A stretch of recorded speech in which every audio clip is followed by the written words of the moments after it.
ಎಲ್ಲರಿಗೂ ನಮಸ್ಕಾರ. ಡಿಡಿ ಟಿವಿಯ ಮತ್ತೊಂದು ವಿಡಿಯೋಗೆ ಸ್ವಾಗತ. ನಾನು ನಿಮ್ಮ ಡಾರ್ಲಿಂಗ್ ಧನು. ಬಿಗ್ ಬಾಸ್ ಸೀಸನ್ 11 ಶುರುವಾಗುತ್ತೆ ಅನ್ನೋಷ್ಟರಲ್ಲೇ ನೀವು ಕೇಳೇ ಇರ್ತೀರ, ವರುಣ್ ಆರಾಧ್ಯ ಮತ್ತು ವರ್ಷಾ ಕಾವೇರಿ ಅವರು ತುಂಬಾ ವರ್ಷಗಳಿಂದ ಏನಲ್ಲ ಕೆಲವು ದಿನ ಪ್ರೀತಿಯಲ್ಲಿದ್ರು, ಅದಾದ್ಮೇಲೆ ಬ್ರೇಕಪ್ ಆಯ್ತು. ಆ ಬ್ರೇಕಪ್ ವಿಷಯ ತುಂಬಾನೇ ವೈರಲ್ ಆಗಿತ್ತು, ಸೋಷಿಯಲ್ ಮೀಡಿಯಾದಲ್ಲ ತುಂಬಾ ಅವರಿಬ್ಬರೇ ತುಂಬಿಕೊಂಡಿತ್ತು ಒಂದು ಕಾಲದಲ್ಲಿ. ಆದ್ರೆ ಈಗ ಈ ಬಿಗ್ ಬಾಸ್ ಸೀಸನ್ ಹತ್ರ ಬರ್ತಾ ಇದ್ದ ಆಗನೆ ಕೆಲವೆಲ್ಲ ಮಾಹಿತಿಗಳು ಹೊರ ಬೀಳ್ತಾ ಇದಾವೆ. ನೀವು ನೋಡ್ತಿರ್ಬೋದು, ಯಾರ ಮೇಲೆ ಯಾರು ಕೇಸ್ ಕೊಟ್ಟಾರೆ, ಯಾರ ಮೇಲೆ ಏನಾಗಿದೆ ಅದಾಗಿದೆ ಅಂತ. ಈ ಗಿಮಿಕ್ ಏನಕ್ಕೆ ಅಂತೆಲ್ಲ ಈ ವಿಡಿಯೋದಲ್ಲಿ ತುಂಬಾ ನೀಟಾಗಿ ಮಾತಾಡೋಣ. ಇಬ್ರಲ್ಲಿ ಯಾರು ಸೆಲೆಕ್ಟ್ ಆಗಿದಾರ ಅಂತ. ಖಂಡಿತವಾಗ್ಲು ನೋಡಿ, ಈಗ ಬಿಗ್ ಬಾಸ್ ಸೀಸನ್ ಹತ್ರ ಬರ್ತಾ ಇದ್ದಂಗೆ ಇಷ್ಟು ದಿನ ಸುಮ್ಮನೆ ಇದ್ದ ವರ್ಷಾ ಕಾವೇರಿ ಅವರು ವರುಣ್ ಆರಾಧ್ಯ ಮೇಲೆ ಕಂಪ್ಲೇಂಟ್ ಕೊಡ್ತಾರೆ. ಏನಂತ, ನಾನು ಪ್ರೀತಿಯಲ್ಲಿದ್ದ ಒಂದು ಹುಡುಗ, ಅಲ್ಲಿ ನೀವು ಹೆಸರು ಮೆನ್ಷನ್ ಮಾಡೋದು ಬೇಡ, ನಾನು ಪ್ರೀತಿಯಲ್ಲಿದ್ದ ಹುಡುಗ ಬೇರೆ ಹುಡುಗಿ ಹತ್ರ ಕ್ಲೋಸ್ ಆಗಿದ್ದ. ಆ ಟೈಮಲ್ಲಿ ನಾನು ಏನಕ್ಕೆ ಯಾಕೆ ಅಂತ ಕೇಳಿದ್ರೆ, ಇದೆಲ್ಲ ಕಾಮನು, ಸುಮ್ಮನೆ ಇದ್ಬಿಡು, ನನ್ನ ಮೇಲೆ ಏನಾದ್ರೂ ಈ ರೀತಿ ಕಂಪ್ಲೇಂಟ್ಸ್ ಎಲ್ಲ ಬಂದ್ರೆ ನಿನ್ನ ಪರ್ಸನಲ್ ವಿಡಿಯೋಸ್ ಎಲ್ಲ ನಾನು ಸೋಷಿಯಲ್ ಮೀಡಿಯಾದಲ್ಲಿ ಹಾಕಿ ಇದು ಮಾಡ್ತೀನಿ, ಶೇರ್ ಮಾಡ್ತೀನಿ ಅಂತ ಹೇಳಿ ಬ್ಲಾಕ್ ಮೇಲ್ ಮಾಡ್ತಿದಾರೆ ಅಂತ ಹೇಳಿ ಕಂಪ್ಲೇಂಟ್ ಕೊಡ್ತಾರೆ ವರ್ಷಾ ಕಾವೇರಿ ಅವರು ವರುಣ್ ಆರಾಧ್ಯ ಅವರ ಮೇಲೆ.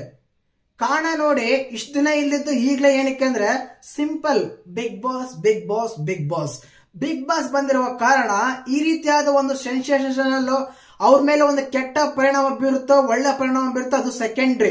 ಬಟ್ ಇಂಥ ವಿಷಯಗಳು ತಗೊಂಡಾಗ, ಇಂಥ ವಿಷಯಗಳು ಬಂದಾಗ ಅವ್ರು ಹೈಲೈಟ್ ಆಗಿ ಬಿಗ್ ಬಾಸ್ ಟೀಮ್ ಅವ್ರನ್ನ ಕಾಂಟ್ಯಾಕ್ಟ್ ಮಾಡೋ ಸಮಯ ತುಂಬಾ ಹತ್ರ ಆಗುತ್ತೆ, ಅವ್ರಿಗೊಂದು ಅವಕಾಶ ಸಿಗುತ್ತೆ. ಆದ ಕಾರಣ ಇದೆಲ್ಲ ಬಿಗ್ ಬಾಸ್ಗೆ ಬರೋ ಗಿಮಿಕ್ ಅಂತ ಹೇಳ್ಬೋದು. ಇದರಿಂದ ನೋಡ್ತಾ ಇದ್ರೆ, ನಾನು ಕಳೆದ ವಿಡಿಯೋದಲ್ಲಿ ಹೇಳಿದ್ದೆ ವರುಣ್ ಆರಾಧ್ಯ ಅವರು ಸೆಲೆಕ್ಟ್ ಆಗಿದ್ದಾರೆ ಬಿಗ್ ಬಾಸ್ಗೆ ಅಂತ. ಈಗ ಈ ಬೆನ್ನಲ್ಲೇನೆ ಈ ರೀತಿ ಒಂದು ಕಂಪ್ಲೇಂಟ್ ಕೊಟ್ರೆ ಅವರು ಸೆಲೆಕ್ಟ್ ಆಗೋ ಚಾನ್ಸಸ್ ತುಂಬಾನೇ ಇರುತ್ತೆ. ವರ್ಷಾ ಕಾವೇರಿ ಅವರು ಸೆಲೆಕ್ಟ್ ಆಗೋ ಚಾನ್ಸಸ್. ಆದ ಕಾರಣ ಈ ರೀತಿ ಎಲ್ಲ ಕಂಪ್ಲೇಂಟ್ಸ್ ಆಗ್ತಾ ಇದೆ. ಇವರೆಲ್ಲ ಪ್ರೀತಿ ಬೇಕಪ್ ಆಗಿ ಸುಮಾರಾಗಿ 1 ವರ್ಷ 2 ವರ್ಷ ಆಗ್ತಾ ಇದೆ. ಈ ಕಂಪ್ಲೇಂಟ್ ಆಗ್ತಾ ಇದೆ ಅಂದ್ರೆ ನೀವೇ ಒಂದು ಜಸ್ಟ್ ಥಿಂಕ್ ಆಫ್ ಮೈಂಡ್, ಆಲೋಚನೆ ಮಾಡಿದ್ರೆ ಗೊತ್ತಾಗುತ್ತೆ ಯಾವ ರೀತಿ ಆಗ್ತಾ ಇದೆ, ಏನಕ್ಕೆ ಈ ರೀತಿ ಆಗ್ತಾ ಇದೆ ಅಂತ. ಇದೇ ಟೈಮಲ್ಲೇನೆ ತುಂಬಾ ಜನ ತುಂಬಾ ಕಂಪ್ಲೇಂಟ್ ಗಳು ಬರ್ತಾ ಇರ್ತವೆ. ನೀವು ಒಂದು ಅಬ್ಸರ್ವ್ ಮಾಡಿ, ಸೋಷಿಯಲ್ ಮೀಡಿಯಾದಲ್ಲಿ ಈ ಟೈಮಲ್ಲಿ ಯಾರ ಮೇಲೆ ಕಂಪ್ಲೇಂಟ್ ಬರ್ತಾವೋ, ಯಾರಾದ್ರೆ ಕಿತ್ತಾಡ್ತಾರೋ, ಯಾರಾದ್ರೆ ಜಗಳ ಆಡ್ತಾರೋ, ಯಾರಾದ್ರೂ ಕಂಪ್ಲೇಂಟ್ ಗಳು ಆಗ್ತಾವೋ ಅವರೇನೆ ಬಿಗ್ ಬಾಸ್ ಬರೋದು ಗ್ಯಾರಂಟಿ ಅಂತ. ಈ ಟಿಪಿಕಲ್ ಕನ್ನಡಿಗ ಮತ್ತೆ SMR ಅಂತ ಹೇಳ್ತಾರೆ ನೋಡಿ, ಅವರಲ್ಲೂ ಈ ಒಬ್ರಲ್ಲಿ ಯಾರನ್ನೊಬ್ರು ಬಂದೇ ಬರ್ತಾರ ಒಂದು ಮಾಹಿತಿ ಇದೆ. ಏನಕ್ಕಂದ್ರೆ ಅವ್ರದ್ದು ಒಂದು ಕಂಪ್ಲೇಂಟ್ ಆಗಿತ್ತು, ಅವ್ರದ್ದು ಒಂದು ಜಗಳ ಆಗಿತ್ತು, ಯೂಟ್ಯೂಬರ್ಸ್ ಎಲ್ಲ ಜಗಳ ಆಡಿ ಇದಾಗಿತ್ತು. ಈ ರೀತಿಯಾಗಿ ಯಾವಾಗಾದ್ರೆ ಕೆಲವರು ಈ ಟೈಮಲ್ಲಿ ಈ ರೀತಿ ಕಿತ್ತಾಡ್ತಾರೋ ಸೋಷಿಯಲ್ ಮೀಡಿಯಾದಲ್ಲಿ, ಅನ್ಕೊಂಬಿಡಿ ಪಕ್ಕ ಬಿಗ್ ಬಾಸ್ ಬರ್ತಾರಂತ. ಖಂಡಿತವಲ್ಲ ಆಗ್ತಾ ಇದೆ. ಮತ್ತೆ ಈ ವರ್ಷಾ ಕಾವೇರಿ ಅವರು ವರುಣ್ ಆರಾಧ್ಯ ಅವರ ಅಭಿಪ್ರಾಯ, ನಿಮ್ಮ ಅಭಿಪ್ರಾಯ ಅಂತ ತಿಳಿಸಿ. ಏನಕ್ಕೆ ಈ ಟೈಮಲ್ಲೇನೆ ವರುಣ್ ಆರಾಧ್ಯ ಅವರು ಯೂಟ್ಯೂಬ್ ಒಂದು ಇಂಟರ್ವ್ಯೂ ಕೊಡ್ತಾರೆ.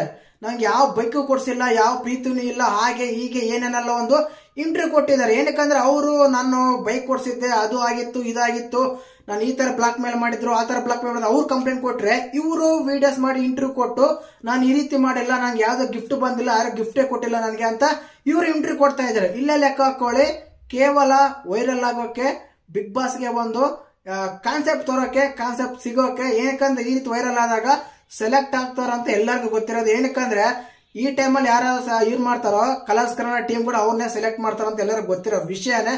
ಮತ್ತೆ ಇದ್ರ ಬಗ್ಗೆ ನಿಮ್ಗೆ ಅಂತ ಕಮೆಂಟ್ ಮಾಡಿ. ಹಾಗೆ ಚಾನಲ್ ಯಾರನ್ನ ಹೊಸ ನೋಡ್ತಾ ಇದ್ರೆ ಮಿಸ್ ಮಾಡ್ದೇನೆ ಸಬ್ಸ್ಕ್ರೈಬ್ ಮಾಡಿ, ಲೈಕ್ ಮಾಡಿ, ಶೇರ್ ಮಾಡಿ. ಜೈ ಹಿಂದ್, ಜೈ ಕರ್ನಾಟಕ.